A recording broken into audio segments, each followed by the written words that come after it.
What happened after the '73 season when after you had won the Super Bowl and you were in that nightclub in LA?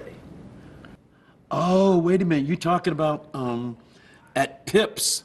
That was after the '73 Super Bowl, and I reported for the Pro Bowl, which this is think of this now. They practiced in San Diego to go play the game in Kansas City. No, they've wised up since. But I mean, think that through. So anyway, we were up there, and that's when I discovered I had a broken neck.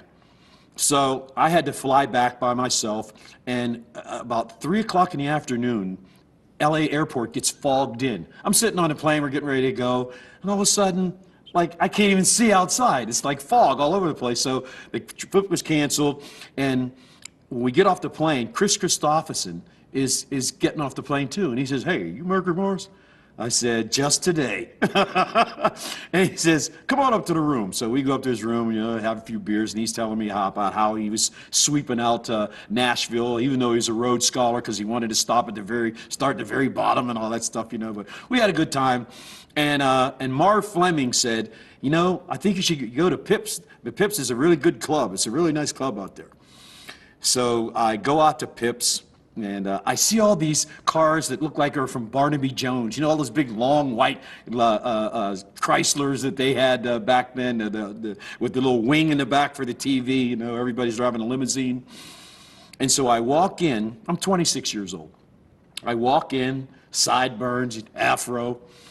And this guy comes up to me and he says, "Excuse me, are you Mercury Morris?"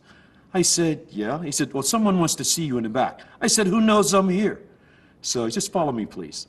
So I'm walking back with him, and we go into this private section. We go through this door, and then we go through another private section, and we went to two more of them, and they kept getting smaller and more intimate.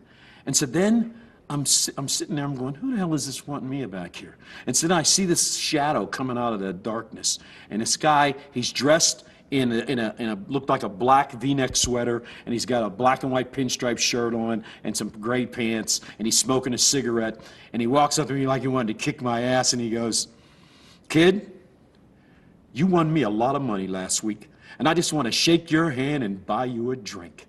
It was Frank Sinatra. And so we go back, and I'm sitting there with Sammy Davis Jr.'s wife and Milton Berle's wife and Nancy Sinatra, and he goes, "Kid, what's wrong with this Sports Illustrated? They bet you guys are going to lose again." I doubled down.